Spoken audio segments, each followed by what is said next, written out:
भारत का स्वतंत्रता दिवस हर साल हमें याद दिलाता है कि ये आज़ादी लाखों बलिदानों और संघर्षों की कीमत पर मिली है। ये दिन केवल झंडा फहराने और मिठाई बांटने का नहीं, बल्कि उन वीरों को याद करने का है जिनकी बदौलत हम खुले आसमान में सांस ले पा रहे हैं। और जब इस आज़ादी की कहानी के पन्ने पलटते हैं तो प्रयागराज का नाम बड़े गर्व से सामने आता है। गंगा, यमुना और सरस्वती के पवित्र संगम पर बसा प्रयागराज सदियों से धार्मिक और सांस्कृतिक केंद्र रहा है, लेकिन इसके साथ ही ये शहरी आज़ादी के आंदोलन का भी मजबूत गढ़ रहा है।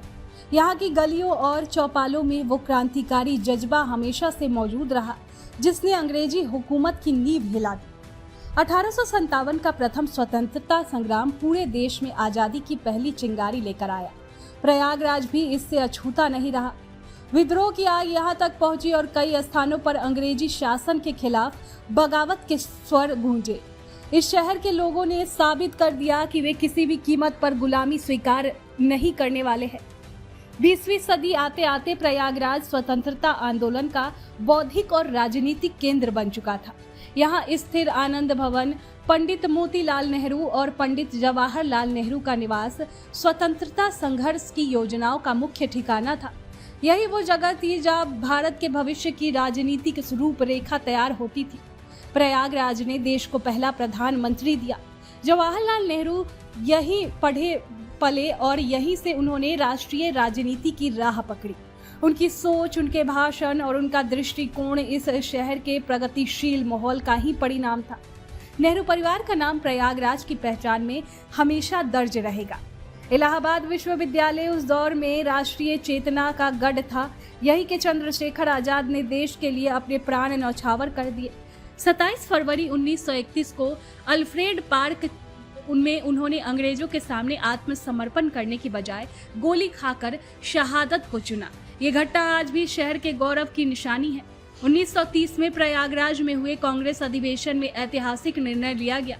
अब देश का लक्ष्य केवल डोमिनियल स्टेट नहीं बल्कि पूर्ण स्वतंत्रता होगा। इस घोषणा ने स्वतंत्रता संग्राम को नई दिशा दिया और गति दी। पूरा देश एकजुट होकर अंतिम लड़ाई के लिए तैयार हो गया। प्रयागराज की मिट्टी ने सिर्फ योद्धाओं को ही नहीं बल्कि कलम के सिपाहियों को भी जन्म दिया। यहाँ से निकलने वाले अखबारों और पत्रकारों ने लोगों में आजादी के लिए जोश भरने का काम किया। अभ्युदय और कर्मयोगी जैसे पत्रिकाओं ने ब्रिटिश हुकूमत के खिलाफ जनमत तैयार करने में बड़ी भूमिका निभाई। आज जब हम स्वतंत्रता दिवस मना रहे हैं तो हमें अपने इतिहास से प्रेरणा लेने की जरूरत है। प्रयागराज के वीरों ने न केवल अंग्रेजों से लोहा लिया बल्कि आने वाली पीढ़ियों को ये सिखाया कि सच्ची आजादी के लिए साहस, त्याग और एकजुटता जरूरी है। आज हमारी जिम्मेदारी है कि हम भ्रष्टाचार, अन्याय और असमानता के खिलाफ भी उतनी ही मजबूती से खड़े हो जितनी मजबूती से हमारे पूर्वज विदेशी शासन के खिलाफ खड़े हुए थे। स्वतंत्रता दिवस का जश्न तभी सार्थक होगा जब देश के विकास में सक्रिय योगदान देंगे। आइए हम संकल्प लें कि अपने काम, अपने आचरण और अपने विचारों से भारत को और मजबूत बनाएंगे।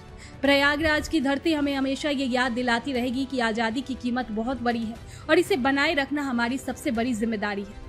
दोस्तों, अगर आप चाहते हैं कि आपके संस्थान, व्यापार या ब्रांड की पहचान हर घर तक पहुंचे और आपकी आमदनी में दिन दूनी रात चौगुनी तरक्की हो, तो आप वक्त है निगाहे इंडिया न्यूज पर अपना विज्ञापन देने का।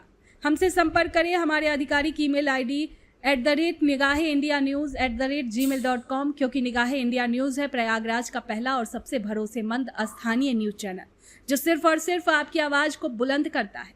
अगर आपको ये वीडियो पसंद आया हो तो लाइक करें, शेयर करें और चैनल को सब्सक्राइब करना ना भूलें। ऐसे ही ताजा और जमीनी खबरों के लिए जुड़े रहे हमारे साथ। मिलते हैं अगले वीडियो में, तब तक के लिए जय हिंद।